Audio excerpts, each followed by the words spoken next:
বেতন কমিশন নিয়ে আলোচনা কি করেছে মুখ্যমন্ত্রী? অনিয়মিত কর্মচারীদের ভাগ্য নির্ধারণে সিদ্ধান্ত কি নেবে আমাদের সরকার? অষ্টম বেতন কমিশনের আভাস আমাদের মাননীয় মুখ্যমন্ত্রী দিলেন, সেটা আমাদের জন্য কি একটা গুড নিউজ নয়? ফিক্সড পে অনিয়মিত চুক্তিবদ্ধ কর্মচারীদের নিয়মিতকরণের জন্য যে ফান্ডের প্রয়োজন, তার দিকে সত্যিই আমাদের রাজ্যের কর্মচারীরা, বঞ্চিত কর্মচারীরা কি তাকিয়ে আছে? বঞ্চনার অবসানে ষোড়শত্ব কমিশন কি আমাদের সরাসরি টাকা দেবে, নাকি রাজ্য সরকারকে আগে বঞ্চনা দূর করতে হবে, তারপর সেন্ট্রাল থেকে টাকা চাইতে হবে? ইদানিংকালে এই ধরনের অনেক নিউজ উঠে আসছে। মাননীয় মুখ্যমন্ত্রী পজিটিভভাবেও বলেছে, তারপরও আমাদের মাঝে একটা কোশ্চেন থাকে। প্রতিশ্রুতি আগেও ছিল, প্রতিশ্রুতি বর্তমানেও চলছে, প্রতিশ্রুতি বন্যা বয়ে যাচ্ছে, কিন্তু বাস্তবের সাথে প্রতিশ্রুতির আকাশ পাতাল তফাৎ। তাই কেউ বিশ্বাস করে উঠতে পারছে না মাননীয় মুখ্যমন্ত্রী যে প্রতিশ্রুতিটা দিচ্ছে বর্তমান সময়ে দাঁড়িয়ে, যে তারা ষোড়শত্ব কমিশনের টিম এসেছে, তাদের সাথে কথা বলেছে, অষ্টম বেতন কমিশন চালু করতে যে অর্থের প্রয়োজন সে অর্থে যাতে সঞ্চার করা হয়। আর বলা বাহুল্য, সেন্ট্রাল ও স্টেটের সেম গভর্নমেন্ট, কার্যকর হতে সময়ের ব্যাপার এবং ইচ্ছার ব্যাপার। অষ্টম বেতন কমিশন নিয়ে অর্থ কমিশনে আলোচনা করেছে আমাদের মাননীয় মুখ্যমন্ত্রী। মাননীয় মুখ্যমন্ত্রীকে যখন সাংবাদিকরা কোশ্চেন করেছিল যে অষ্টম বেতন কমিশন বা কর্মচারীদের বকেয়া ডিএর ব্যাপারে কোনো সিদ্ধান্ত হয়েছে কিনা, অর্থ কমিশনের সাথে কথা হয়েছে কিনা, তখন মাননীয় মুখ্যমন্ত্রী একদম ফটাফট উত্তর দিয়ে দিয়েছে যে অষ্টম বেতন কমিশনের রাজ্যে আসা অর্থ কমিশনের প্রতিনিধির সাথে মাননীয় মুখ্যমন্ত্রী আলোচনা করেছে, এবং কী কী প্রস্তাব যখন রাখা হয়েছে বলা হয়েছে সরকার ও বিরোধী দলের পক্ষ থেকে, তখন মাননীয় মুখ্যমন্ত্রী প্রতিক্রিয়া দেন যে অষ্টম বেতন কমিশন চালু করতে যে ফান্ডের প্রয়োজন, সেই ফান্ডের জন্য ষোড়শত্ব কমিশনের কাছে টাকা চাওয়া হয়েছে। মাননীয় মুখ্যমন্ত্রী এটাও বলেন যে চতুর্দশ সত্য কমিশনের টাকা কম দেওয়া হয়েছিল, যখন তৎকালীন বামফ্রন্ট সরকার ছিল তখন চতুর্দশ সত্য কমিশন এসেছিল, তখন 2015 সালের কথা এটা, তখন টাকা কম দেওয়া হয়েছিল। সেই কম টাকা দেওয়ার জন্য এখনও ত্রিপুরা রাজ্যের সরকারি কর্মচারীরা বঞ্চিত হয়ে আছে। ষোড়শত্ব কমিশনের কাছে রাজ্যের সার্বিক উন্নয়নে, আর্থসামাজিক উন্নয়নে সরকার অনেকগুলি ফান্ডে টাকা চেয়েছে, তা বন্যায় ক্ষতিগ্রস্ত ফান্ড হোক বা এডিসি হাতে অধিক অর্থের মূল্যায়ন হোক বা এডিসি হাতে সরাসরি অর্থ দেওয়া হোক, অনেকগুলো পাশাপাশি ডিএ কীভাবে দেওয়া যায়, বকেয়া ডিএ কীভাবে দেওয়া যায় সেটাও আলোচনা হয়েছে। অর্থাৎ মাননীয় মুখ্যমন্ত্রীর পজিটিভ ওয়েতে আলোচনা করেছে অর্থ কমিশনের কাছে, যাতে কর্মচারীদের যে বঞ্চনা আছে সেটা দূরীকরণে যা যা করণীয় তা যাতে ষোড়শত্ব কমিশনের করে এবং তার জন্য যাতে অর্থের সংস্থান করে। কিন্তু কোশ্চেন এটাই, অর্থ কি চাইলেই দিয়ে দেবে, নাকি সেন্ট্রাল স্টেটের সেম গভর্নমেন্ট বলে একটা আলাদা বেনিফিট আমাদের সরকার পাবে, আমাদের রাজ্য পাবে, আমাদের রাজ্যের কর্মচারীরা পাবে, সেটা তো কোশ্চেন মার্ক আসে। অনিয়মিত যে কর্মচারীরা আছে বর্তমান ত্রিপুরা রাজ্যে, তাদের নিয়মিত কোনো সিদ্ধান্ত সরকার নেবে, সত্যিই নেবে কি? কারণ ডাটা তো নিয়েছে। অনিয়মিত কর্মচারীদের জন্য নিয়মিতকরণের মতো কল্পতরু সিদ্ধান্ত নেবেন কি ডক্টর মানিক সাহা সরকার? চলতি বছরের 31 অক্টোবরের মধ্যে সিদ্ধান্ত নিতে হবে এবং তা ষোড়শত্ব কমিশনে অন্তর্ভুক্ত হবে যদি 31 অক্টোবরের ভিত্তিতে অনিয়মিতদের নিয়মিতকরণ করে দেওয়া হয়। কর্মচারীদের ভবিষ্যৎ নির্ভর করছে বর্তমান সরকারের সদিচ্ছার উপর। আপাতত ষোড়শত্ব কমিশনের চেয়ারপারসন সহ পূর্ণাঙ্গ টিম রাজ্যসভার উপর চর্চা হচ্ছে তা নিয়েই। অনিয়মিত কর্মচারীদের বক্তব্য, তাদের নিয়মিত করে সিদ্ধান্ত নিলে তা কার্যকর করার পরই অর্থ কমিশন বা ষোড়শ অর্থ কমিশন রাজ্যকে টাকা দেবে। দুইটা দিকে এখানে উঠে আসছে। সরকার বলছে আমরা ষোড়শ অর্থ কমিশনের টাকা চেয়েছি, ষোড়শ অর্থ কমিশন টাকা দিলে আমরা সমস্ত বকেয়া মিটিয়ে দেব। আরেকটা পজিটিভ অংশ বা আরেকটা যে ন্যূনতম নর্মাল যে অংশটা সবাই যেটা অতি বিশ্বাসী এবং যেটা সত্য কথা, সেটা হলো আগে থেকে যদি খরচ না করা হয় তাহলে কি সেন্ট্রাল থেকে হুবহু টাকা দিয়ে দেবে? ষোড়শত্ব কমিশন অনিয়মিত কর্মচারী নিয়মিত কোনো বিষয়টি কি অন্তর্ভুক্ত হবে, উঠল তো প্রশ্ন। কারণ চেয়ারপারসন বা প্রতিনিধির সাথে তো সেই বিষয়ে কথা বলেছে, মুখ্যমন্ত্রীর সাথেও বৈঠক হয়েছে, রাজনৈতিক দলের প্রতিনিধিও দেখা করে কমিশন চেয়ারপারসনের সঙ্গে, বিশেষ করে কংগ্রেস, সিপিএম এবং আমাদের শিক্ষক কর্মচারী সংগঠনের পাশাপাশি ত্রিপুরা মথা দলের মাননীয় মহারাজাও দেখা করেছে। সবার বর্তমান সময়ে অনেকগুলো দাবি আছে। কংগ্রেসের দাবি থাকতে পারে, সিপিএমের দাবি থাকতে পারে, বিজেপি, ত্রিপুরা মথা, আইপিএফটি, বিভিন্ন দলের বিভিন্ন দাবি আছে, কিন্তু প্রত্যেকটা দাবিতে একটা কমন দাবি হলো ষোড়শ সত্য কমিশন আসার আগে বা অষ্টম বেতন কমিশন যাতে চালু করা হয় এবং যাতে কর্মচারীদের বকেয়া দিয়ে দেওয়া হয়, অনিয়মিত ফিক্সড পে চুক্তিগত কর্মচারী যাতে নিয়মিতকরণ। কর্মচারীর স্বার্থটা সবার কাছে ছিল, সবগুলি রাজনৈতিক দলের এজেন্ডাই ছিল। তবে এবছর একটা কোশ্চেন মার্ক কী আসে, আগে যখন পঞ্চদশ বা চতুর্দশ অর্থ কমিশন এসেছিল তখন বিভিন্ন যে সরকারি মানে রেজিস্টারকৃত কর্মচারী সংগঠনগুলো ছিল তার সাথে দেখা করার জন্য একটা আলাদা টাইম দেওয়া হয়েছিল, সবার সাথে একসাথে দেখা করেছিল। কিন্তু এইবার প্রথম রাজ্যে কোনো কর্মচারী সংগঠনের সাথে কিন্তু তারা দেখা করেনি বা দেখা করার প্রয়োজনীয়তা বোধ করেনি বা সেইভাবে শিডিউল নির্ধারিত হয়নি। তবে কর্মচারী সংগঠনগুলো চিন্তা ভাবনা করছে তারা লিখিত আকারে সত্য কমিশনের কাছে তাদের অভিযোগ বঞ্চনার কথা জানিয়ে দেবে, তা বিএমএস হোক, টিআরকেএস হোক বা অন্যান্য কর্মচারী সংগঠন হোক। দাবি একটাই, সবাই এটাই চাইছে, বর্তমান রাজ্য সরকার এটাই চাইছে, কিন্তু করবেটাকে? সিপিআইএম এখানে এসে তো আর কর্মচারীদের দাবি মিটিয়ে দিতে পারবে না, না কংগ্রেস পারবে, না ত্রিপুরা পারলেও পারতে পারে সরকারের অংশ, আইপিএফটি পারলেও পারতে পারে সরকারের অংশ, আর আমাদের সম্মানিত দল রাজ্যের বর্তমানে শাসক দল যদি চাই করলেও করতে পারে, কারণ সরকারে তারা আছে। তবে দাবি সব রাজ্যেই জানাবে, দাবি সমস্ত কিছু কেন্দ্রের কাছে যাবে। এখন কেন্দ্র দেখবে, কেন্দ্র অর্থমন্ত্রক আছে, তারা দেখবে যে আমাদের রাজ্যের সেম গভর্নমেন্ট, সেন্ট্রালের সেম গভর্নমেন্ট কিছু সুযোগ সুবিধা দেওয়া যায় কিনা। কর্মচারী সংগঠনগুলি বরাবরই বলে যাচ্ছে বঞ্চনা দূর যদি করে তাহলে কিন্তু ষোড়শ কমিশনের অর্থরাশি বা টাকা সেটা পাওয়া হবে। আমরাও বারবার সেটাই বলে যাচ্ছি। একটা একজ্যাক্ট একটা ডেট রাখা আছে, এই ডেটটা তো এমনি এমনি আসেনি, আইনগত ব্যাখ্যাও আছে এই ডেট 31 অক্টোবর। এই ডেট এটা মানে এমন একটা ডেট 2025 সনের, এই ডেটের ভিতর যদি কর্মচারীদের সমস্ত বকেয়া মিটিয়ে দেওয়া হয়, কর্মচারীদের দাবি দাওয়া মিটিয়ে দেওয়া হয়, তাহলে যে এক্সট্রা টাকাটা দরকার পড়বে এটা যদি সরকার মিটিয়ে দেয় তাহলে আগামী বছর থেকে সেই বেচতে টাকাটা কিন্তু সেন্ট্রাল থেকে আসবে এবং ষোড়শ সত্য কমিশনে এটা কমিটেড এক্সপেন্ডিচার হয়ে সেটা যোগ হয়ে যাবে।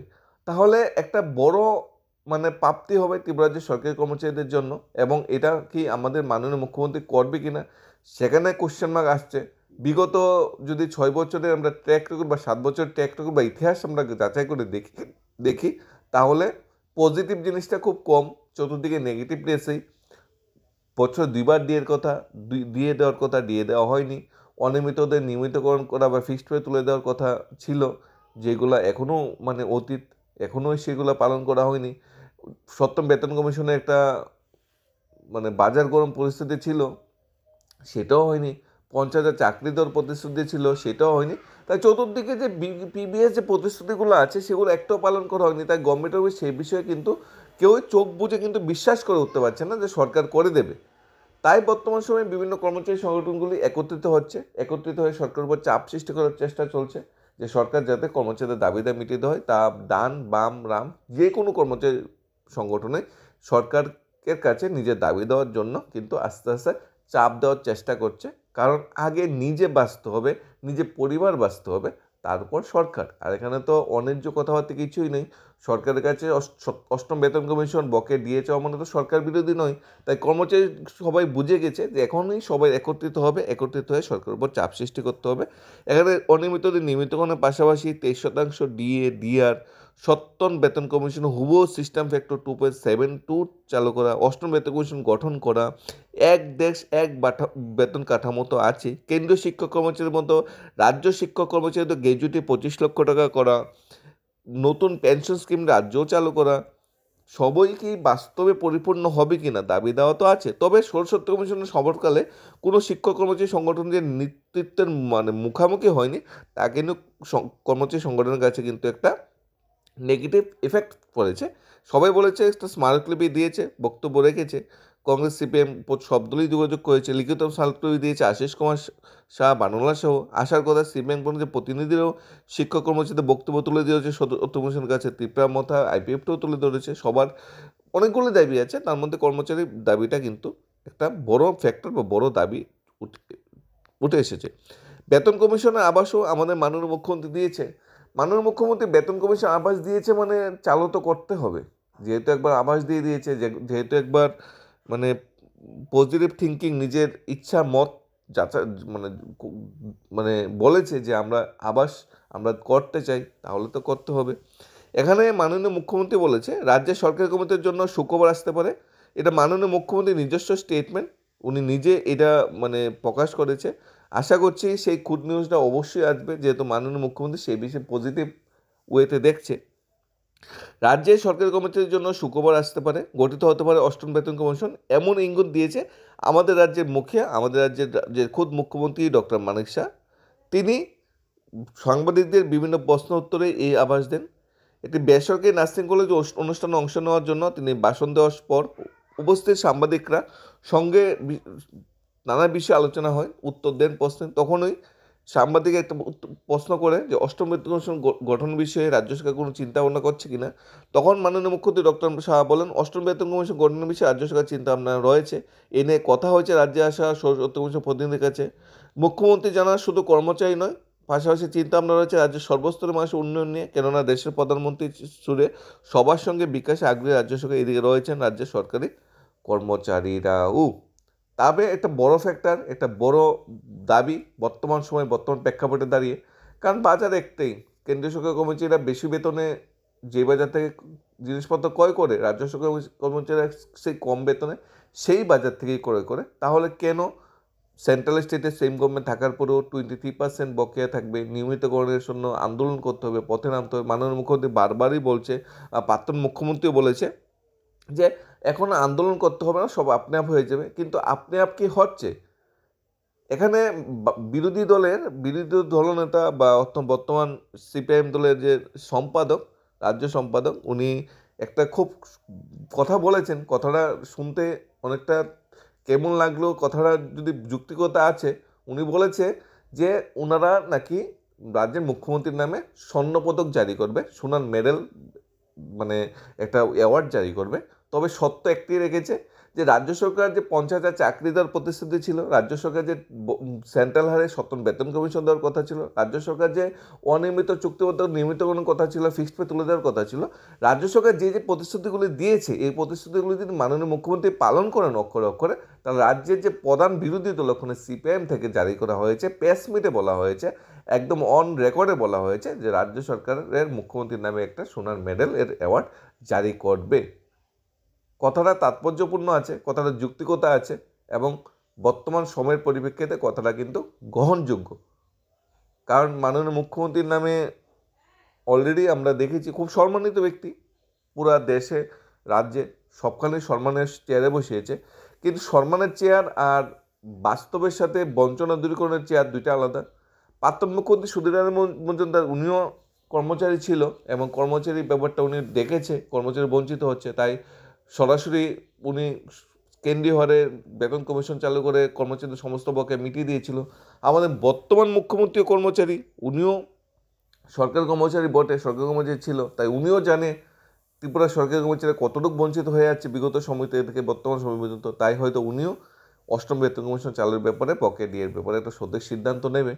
31 অক্টোবরের আগে আমাদের হাতে ফেব্রুয়ারি শুরু হয়ে গেছে, ফেব্রুয়ারি, মার্চ, এপ্রিল, মে, জুন, জুলাই, আগস্ট, সেপ্টেম্বর, অক্টোবর, হাতে আমাদের 9 মাস আছে।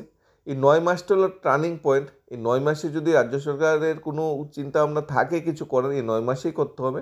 আর যদি এমন চিন্তা ভাবনা থাকে যে 9 মাসে কিছু করব না, সৌরশক্তি কমিশন আসলে করব, তাহলে কিন্তু ওই 80 ঘন্টার চতুর্দশ সত্য কমিশনের সময় যেমন বেজেছিল সেরকমই বাঁচবে। সৌরশক্তি কমিশন টাকা নিয়ে বসে নেই যে তোমাদের খরচ না করলেই তোমাদের দিয়ে দেবে, এই বঞ্চনা থেকে থাকবে। তখন একটা নতুন আমরা ডায়লগ পাবো বা নতুন একটা কথা শুনতে পাবো যে সৌরশক্তি কমিশন থেকে টাকা দেয়নি, সৌরশক্তি কমিশন থেকে টাকা দেয়নি। বাজবে কিন্তু এই গানটা, পথে ঘাটে এই গানটা বাজিয়ে কিন্তু সমাবেশ মিছিল মিটিং চলবে যে সৌরশক্তি কমিশন থেকে টাকা দেয়নি। কিন্তু টাকা কেন দেয়নি সেটা কিন্তু বাঁচবে না। টাকা দেওয়ার তো একটা লজিক থাকতে হবে, একটা রিজন থাকতে হবে। তবে আশা এটাই, কারণ সেন্ট্রালের স্টেটে বর্তমানে সেম গভর্নমেন্ট, আর উনি যেহেতু অষ্টম বেতন কমিশন বসানোর একটা আশ্বাস দিয়েছে, উনি যেহেতু বকেয়া ডিএ মিটিয়ে দেওয়ার ব্যাপারে একটা আশ্বাস দিয়েছে, একটা পজিটিভ ওয়ে দেখিয়েছে, তাই আমরা ওনার উপর বিশ্বাসটা রাখতে পারছি, ওনার সরকারের উপর বিশ্বাসটা রাখতে। বিশ্বাস না করলে কোনো উপায় নেই, 2028 পর্যন্ত আমাদের সেই বিশ্বাস রাখতেই হবে, এবং বর্তমান মুখ্যমন্ত্রীকে সেই বিশ্বাসের জবাব অবশ্যই দিতে হবে। সময় পেরিয়ে যাবে, সময় পেরিয়ে গেলে মানুষ তো আর জিনিসগুলো ভুলে যাবে না, কারণ কর্মচারী প্রতি মাসেই বেতন ঢুকছে, প্রতি মাসেই তারা হিসাব করছে আমরা সেন্ট্রাল থেকে কত কম পাচ্ছি। অনিয়মিত কর্মচারী প্রতি মাসেই বেতন ঢুকছে, প্রতি মাসেই তারা সেভিংস করতে পারছে না, উল্টো মানে দেনা বাজারে জমে গেছে, ফিক্সড পেদের দেনা বাজারে জমে গেছে। নতুন বেকার চাকরি হতে সে ভাই বোনরা চাকরি আসে পথে পথে ঘুরছে। কি হবে ভবিষ্যৎ? মাননীয় মুখ্যমন্ত্রী যে আভাস দিয়েছে যে ওনারা চেষ্টা করছে অষ্টম বেতন কমিশনে, সেই আভাসে কি আমরা বিশ্বাস করতে পারি? যদি হয় তাহলে গুড নিউজ, খুবই ভালো। যদি না হয় কি করা আছে? বিশ্বাস না করে কি করা যাবে? ওই একটাই, প্রটেস্ট, একত্রিত হওয়া, আন্দোলিত হওয়া, সবাই একসাথে সরকারের কাছে দাবি পৌঁছানো। ওই সবাই যখন একসাথে হওয়া যাবে তখন একটা বড় টিম গঠন হবে, ডান বাম সব মিলে টিম গঠন হবে, কর্মচারী সবাই একসাথে হয়েছে, তখন সরকারের উপর চাপ বা প্রেশার ক্রিয়েট হবে। কারণ সরকার ভালোভাবেই জানে কর্মচারীরা খেপে গেলে বা কর্মচারী পেটে যখন লাথি মারা হবে বা কর্মচারী যখন বঞ্চনার শিকার হবে, তখন এই সরকারকে উপড়ে ফেলে দিতে কর্মচারী একবারও চিন্তা করবে না, রাতারাতি কিন্তু সেই ডিসিশনটা কর্মচারী নিয়ে নেবে। তাহলে দুইটা রাস্তাই আছে বর্তমান সময়ে। এক তো কর্মচারীর প্রেশার ক্রিয়েট করে অষ্টম বেতন কমিশন চালু করতে হবে, আর না হয়তো সরকার নিজে থেকে চালু করবে। ঘুরিয়ে ফিরে পেঁচিয়ে সরকারকে বাধ্যই করতে হবে আগে পরে যে অষ্টম বেতন কমিশন চালু করুক। এর জন্যই আমরা মানে আশা করছি রাজ্যের সমস্ত কর্মচারী সংগঠনগুলা নিজের দেনাপাওনার দাগিতে, নিজের পরিবারের দেনাপাওনার দাগিতে একত্রিত হবে, সম্মিলিত হবে এবং রাজ্য সরকারের কাছে একটা পজিটিভ নিউজ বা পজিটিভ বার্তা পৌঁছাবে যে অষ্টম বেতন কমিশন চালু করতে হবে। এক দেশ এক পে বা এক দেশ এক নির্বাচন যেহেতু চালু হয়েছে, এক দেশ ওয়ান নেশন ওয়ান পে চালু করতে হবে, যাতে সরকারি কর্মচারীরা কোনোভাবেই বঞ্চিত না হয়। পার্শ্ববর্তী রাজ্যের কর্মচারীরা যেভাবে সেন্ট্রাল এরিয়া পাচ্ছে, কেন্দ্রীয় বেতন কমিশন পাচ্ছে, এভাবে যাতে আমরাও পেতে পারি, আমরাও যদি সে সুযোগ অংশীদার হতে পারি, সেটাই সবচেয়ে বড় ঘটনা। কারণ আমরা বুটটা দিয়েছিলাম সেন্ট্রাল ও স্টেটে যাতে সেম গভর্নমেন্ট হয়, কারণ ডাবল ইঞ্জিনে উন্নতি আরেকটা বেশি হবে। ধন্যবাদ সবাইকে। Studies of Tripura YouTube channel.